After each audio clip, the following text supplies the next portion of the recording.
How to pay your second or third payment on Vrbo. Hi everyone, I'm Jesus today. Without any delay, let's jump right in. First, log into Vrbo and click on My Trips at the top. After you click on My Trips at the top, select the reservation with an upcoming payment. Here. After you've done that, open payments for the reservation, then select the next payment due. After you've done that, enter payment details.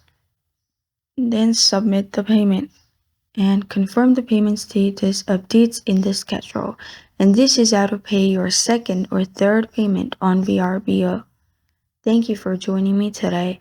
If this video helps you out, please leave a like and subscribe for more.